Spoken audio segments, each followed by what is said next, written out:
Hello everyone, welcome to my channel.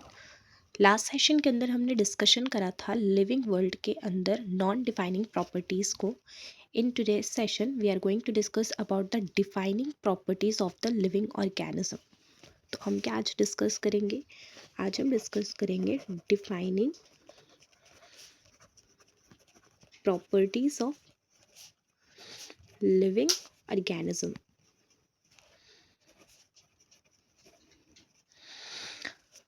तो इसके अंदर है, सबसे पहला हम डिस्कस करेंगे अबाउट द मेटाबॉलिज्म। मेटाबॉलिज्म होता क्या है? कहीं भी अगर मेटाबॉलिज्म आए तो क्या ये डिफाइनिंग या नॉन डिफाइनिंग प्रॉपर्टीज़ है? तो this is the defining properties of the living organism. कहीं भी मेटाबॉलिज्म है मतलब वो लिविंग ऑर्गेनिज्म है। तो इसकी सबसे पहले इसका क्या डेफिनेशन क्या होता है? Sum total of all reaction, some total of all reaction, this is the metabolism. अब यहाँ से एक क्वेश्चन बनता है कि जो केमिकल रिएक्शंस हमारे बॉडी में हो रही है, अगर हम इसे इन विट्रो टेस्ट ट्यूब में करवाएं तो क्या वो एग्जाम्पल होगा लिविंग थिंग का, लिविंग ऑर्गेनिज्म का? क्या बोल रहा है कि अगर हम the same reaction if we conduct in vitro तो वो क्या होगा? ये जो रिएक्शन है अगर हम टेस्ट ट्यूब के अंदर करवाएं, टेस्ट ट्यूब के अंदर करवाएं तो वो लिविंग रिएक्शन तो होगी, लिविंग रिएक्शन तो होगी, बट लिविंग थिंग नहीं होगा। अब ऐसा क्यों है? ऐसा इसलिए क्योंकि सबसे पहले बोल रहा है कि metabolism is the defining property of the living organism, और मेटाबॉलिज्म का डेफिनेशन ही यही है, sum total of all reactions. It's not talking about the one two और few reaction, it is about the sum total of all reaction. इस वजह से ये लिविंग रिएक्शन तो है बट लिविंग थिंग नहीं है। This is the important, this is the important. अब हम दूसरे की बात करेंगे, that is the cellular organization. दूसरी defining property that is the cellular organization. अब ये क्या है? सेल का प्रेजेंट होना, this is the defining property of the living organism. क्योंकि हमें पता है कि cell is the basic and the fundamental unit of life, fundamental unit of life, ये हमें पता है। क्योंकि एक सेल, यूनिसेलुलर ऑर्गेनिज्म भी लिविंग ऑर्गेनिज्म के अंदर आते हैं, और जो अ सिंगल सेल ऑर्गेनिज्म, और we can say unicellular organism,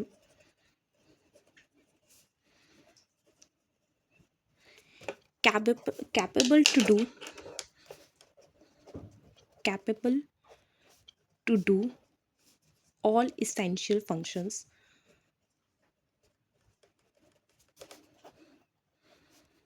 or independent existence.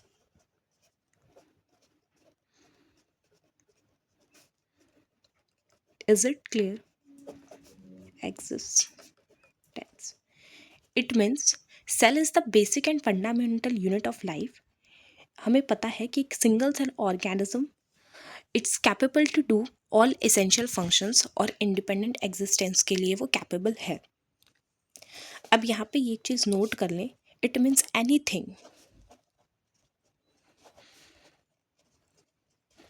less than the single cell, less than a single cell, yes.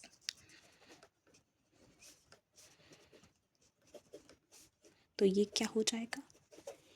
ये नॉन लिविंग हो जाएगा, non living thing, non living organism के अंदर आ जाएगा non living thing. यहाँ तक clear है? It is about the cellular organisation, this is the defining property of the living organism. अब हम तीसरे की बात करें, that is the consciousness.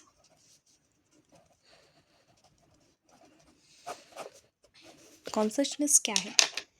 Consciousness वो है जो लिविंग ऑर्गेनिज्म रिस्पॉन्स करते हैं किसी फिजिकल, केमिकल, बायोलॉजिकल स्टिमुलाई के अकॉर्डिंग्स। फॉर एग्जाम्पल प्लांट के अंदर क्या होता है, फ्लावरिंग होती है, फ्रूटिंग होती है, तो वो उनका क्या है, उनका रिस्पॉन्स है। जैसे सीजनल ब्रीडर्स होते हैं एनिमल्स के अंदर, तो ये क्या है, उनका रिस्पॉन्स है कि एक पर्टिकुलर सीज़न में ही वो ब्रीड करेंगे। या प्लांट के अंदर हमने बचपन में पढ़ा है प्रैक्टिकल में कि अगर एक प्लांट को हम एक बिल्कुल डार्क अंधेरे रूम में अगर रख दें तो उसका वो जो है टर्न कर जाती है टुवर्ड्स जहाँ से सनलाइट आए। तो दिस इज़, वो मेंशन करिए ना कि वो लिविंग ऑर्गेनिज्म है, वो रिस्पॉन्स कर सकती है। तो ये है, तो कॉन्शियसनेस क्या है, this is the defining property of living organism.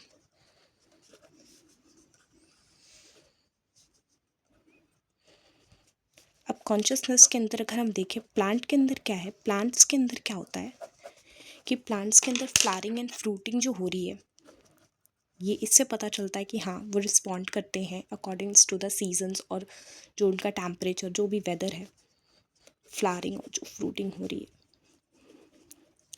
Second one is animals जो होते हैं, कई एनिमल सिर्फ ब्रीड्स करते हैं विंटर्स में, कई एनिमल्स ब्रीड करते हैं तो समर्स में, तो ये क्या है, जो सीजनल ब्रीडर्स होते हैं, ये है, इससे पता चलता है कि ये कॉन्शियसनेस प्रेजेंट है। अब क्या बोला गया है, और हाँ ह्यूमन बीइंग के अंदर क्या है, ह्यूमन बीइंग के अंदर क्या है, हमारे अंदर क्या है, हमारे अंदर सेल्फ कॉन्शियसनेस प्रेजेंट है। इट मीन्स हम तुरंत रिस्पॉन्ड करते हैं। लाइक प्लांट्स एनिमल्स का क्या है कि हमें नेक्ड आई से, मतलब हमें ऑब्जर्व नहीं होगा इतना जल्दी, बट हम क्या है, हम सेल्फ कॉन्शियसनेस प्रेजेंट है, तो कोई भी रिस्पॉन्ड हम करते हैं तो वो क्विकली ऑब्जर्व हो जाता है। तो ये हमारे अंदर सेल्फ कॉन्शियसनेस प्रेजेंट है। अब वो क्या कहता है, एनसीईआरटी में एक लाइन है कि जो कोमा पेशेंट है, coma patient, brain dead coma patient है, तो उनके अंदर क्या है, वो पूरा मशीनरी सिस्टम्स पे उनका पूरा बॉडी चल रहा है, उनके अंदर क्या है, वो डेड है, वो नॉन लिविंग है या लिविंग के अंदर आते हैं, ये क्वेश्चन पूछा जाता है एग्जाम के अंदर, वेरी कॉमन क्वेश्चन।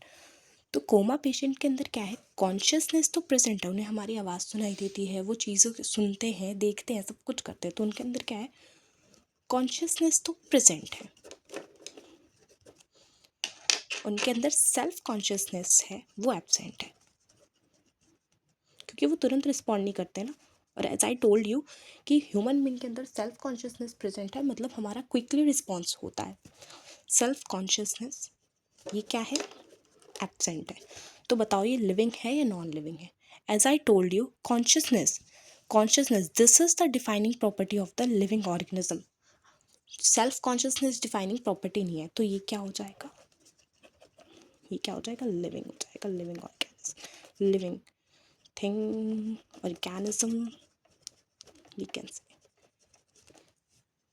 तो ये पांचों प्रॉपर्टी हमने डिस्कस कर ली कि डिफाइनिंग प्रॉपर्टीज़ क्या हैं, नॉन डिफाइनिंग प्रॉपर्टीज़ क्या हैं, ये हमने डिस्कस कर लिया।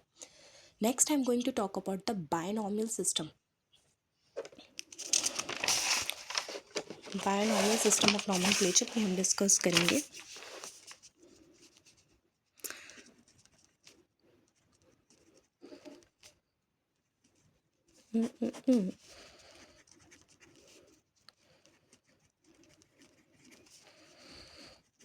Binomial system of nomenclature,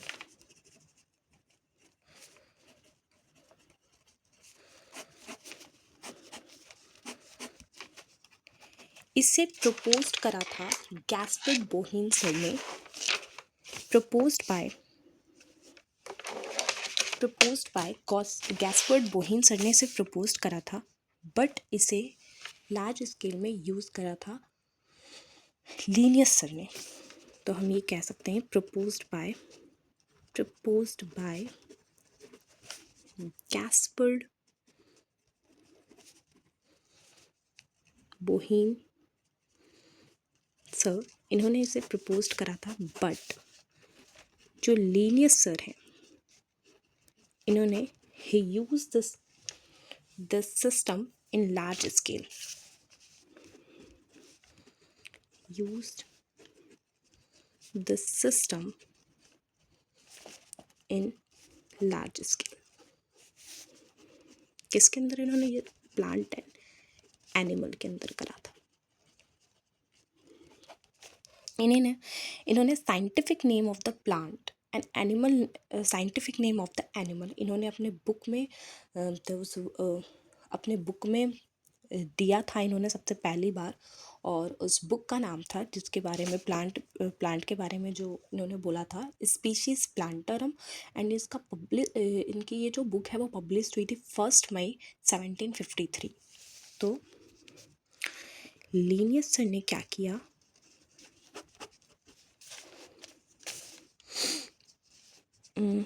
he used scientific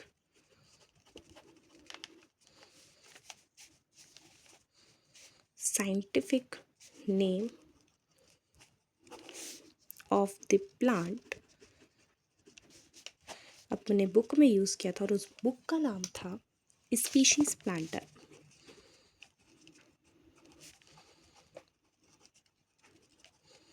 और इसका डेट ऑफ पब्लिकेशन क्या है, 1 मई 1753। इट मीन्स इससे पहले 1753 से पहले 1 मई 1753 से पहले जो भी scientific name of the plant आया वो हम कंसिडर नहीं करेंगे। फिर लीनियस सर ने क्या करा, ही used scientific name of the animal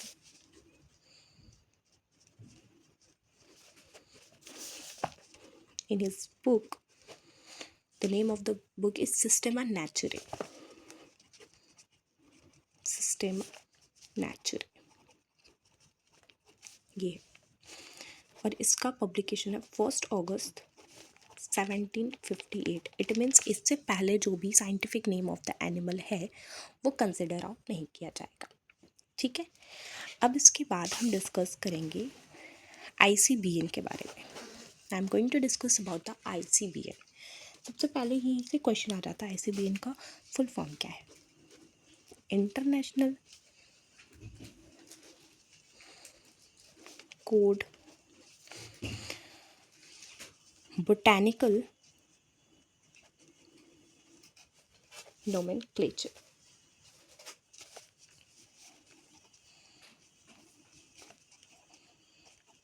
अब यहाँ पे मैंने स्पेस छोड़ा है क्योंकि यहाँ पे कई बार होता है कि ऑफ होता है 4 होता है, और यही एग्ज़ाम में भी क्वेश्चन आता है कि ये एक ऑप्शन में ऑफ होगा, एक ऑप्शन में 4 होएगा।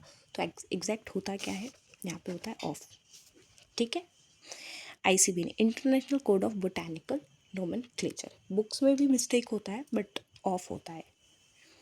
ठीक है, अब ICBN के अकॉर्डिंग्स क्या होता है, इसके कुछ रूल है कि हर स्पीसीज के 2 वर्ड्स में नेम होगा।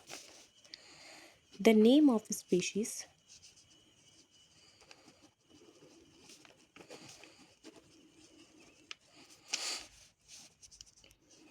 नेम ऑफ स्पीशीज में क्या होंगे, 2 वर्ड्स होंगे। ठीक है, जैसे पहला होगा genus, that is generic name. जो फर्स्ट नेम होगा वो होगा जीनस, जेनेरिक नेम पहला वर्ड में। और जो दूसरा होगा species, that is specific epithet, specific epithet. ठीक है, अब क्या है, फॉर एग्जाम्पल मैंजीफेरा इंडिका, ये किसका है, मैंगो का है। फॉर एग्जाम्पल सोलानम ट्यूबेरोसम, ये किसका है, पोटैटो का। ठीक है, दूसरा क्या रूल है कि जो जीनस का फर्स्ट लेटर होगा, the first letter of genus वो किस में होगा, वो होगा कैपिटल में होगा, which is on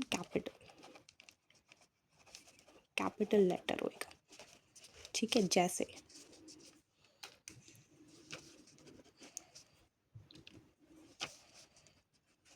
मैंजिफेरा indica.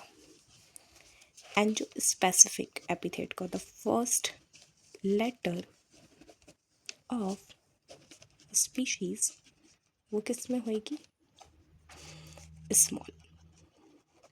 For example indica.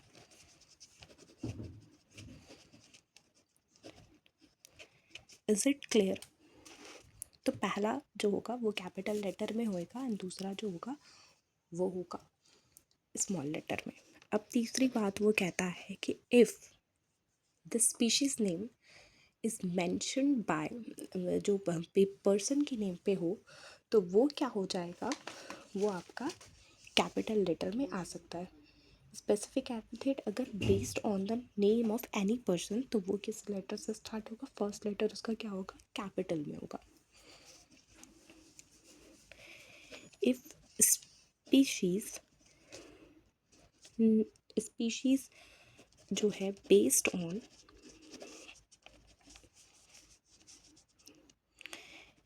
Any person name तो वो किससे स्टार्ट होगा, उसका जो फर्स्ट लेटर होगा वो होगा कैपिटल। जैसे एक एग्जांपल हम पढ़ते हैं आइसोएट्स पेंटिंग, इसका एग्जांपल है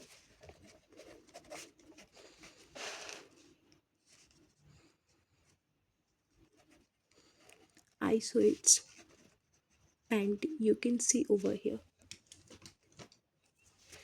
कि जो जीनस है वो भी स्टार्टिंग कैपिटल लेटर से है एंड जो स्पीशीज़ है वो भी स्टार्टिंग कैपिटल लेटर से है। अब हम फिर से इसे प्रोसीड करेंगे ICBN, इसके जो भी रूल रेगुलेशंस हैं जो भी है, हम एट्स और भी है इस चैप्टर में थोड़े टॉपिक्स और बचे वो अब डिटेल डिस्कशन करेंगे अपने नेक्स्ट के क्लास में। So it is all about for today and thank you for watching.